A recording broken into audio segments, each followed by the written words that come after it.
الحل ديال هذا الجدال ديال المشكل ديال مدونة الأسرة المغربية هو في نظري هو يديروا جوج ديال الأنواع ديال الزواج. يديروا زواج شرعي يعتمد على الشريعة الإسلامية، ويديروا زواج مدني يعتمد على القوانين الدولية والمواثيق الأوروبية والأمريكية.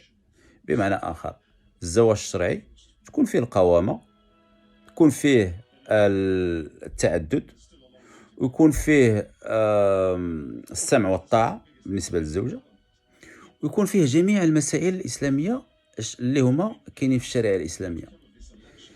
والآخر يعني اللي هو مدني، يعني الناس اللي هما يا متدينين وبغاو يديروا الشرع ديال الله يديروا هذاك الزواج، والناس اللي هما حدثيين بغاو يديروا زواج مدني يديروه. إلا واحد الفرق، واحد الحاجة اللي خص الدولة تحمل المسؤولية فيها، هي أنها خصها تحمل، حتى هي تحمل المصاريف ديال الزواج إذا كان فاشلا. بمعنى آخر، يدير بحال أوروبا.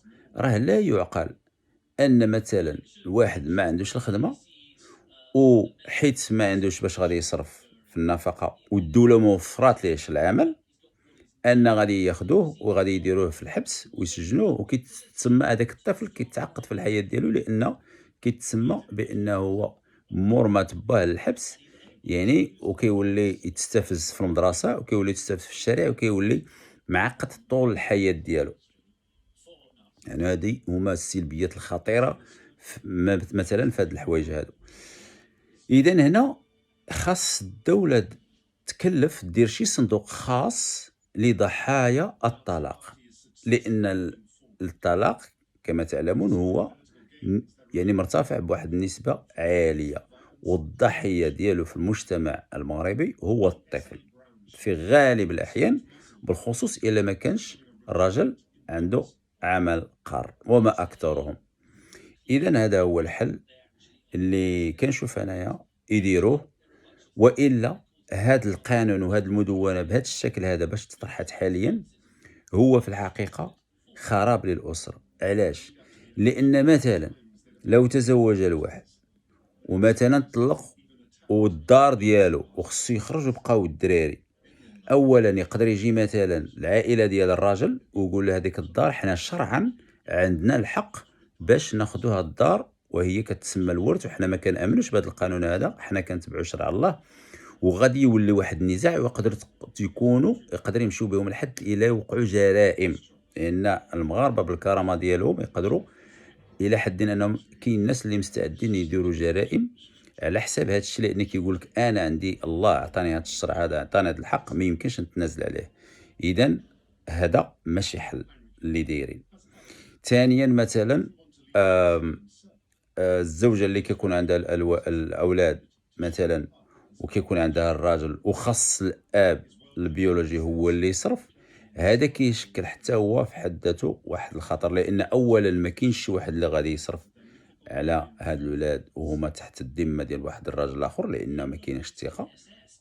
ثانيًا أن يعني غادي يوقعوا مسائل بزاف ديال الاغتصاب وديال عدم الثقة وداك الشيء، يعني يقدروا يكونوا كذلك جرائم القتل، لأن الأب البيولوجي يقدر يقوم بجريمة القتل ضد مثلًا الزوج الجديد للزوجة.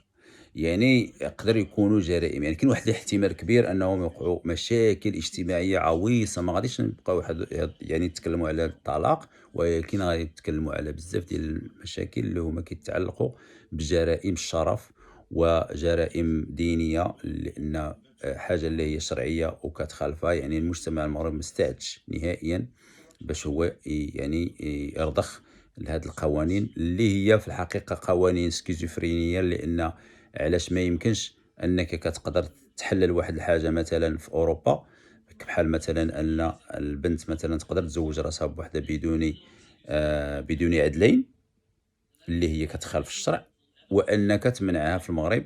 يعني راه بحال كتقول لشي واحد راه تقدر تصوم مثلًا في المغرب، خصك تصوم في المغرب، ولكن راه في أوروبا مثلًا راه تقدر ما تصومش. يعني راه كيف، راه حوايج ديال الشرع راه هما هادو. بحال قلتي راه الصلاة بالسيف عليك مثلًا في المغرب، ولكن في أوروبا تقدر كاع ما تصليش. يعني كاينة واحد لا سكيزوفرين، وهذا ناتج لأن الدولة كتهرب من المسؤولية ديالها في هذا الشيء كله. الحل ديالو هو الدولة خاصها تاخذ المسؤولية ديالها وتضمن واحد العيش الكريم للمواطنين، وتعطي للناس، يعني إلا بغات دير بحال أوروبا تعطي للناس يعني المسائل الاجتماعية ديالهم، تعطيهم حتى هُمايا رواتب شهرية ديالهم إلا خدامين وإلا ما خدامينش تعطيهم ليهم، باش يكون واحد التكافؤ الاجتماعي، باش ما يضيعش هذا الطفل هذا. أما أنك تخلّي الواحد عاطل على العمل وما عندوش العمل وتقول ليه خصك تخلّص ومن بعد ما عندوش وترميه للحبس، هذا ليس حل وإنما تشتيت للمجتمع. إذًا هذا الشيء اللي كاين. شكرًا.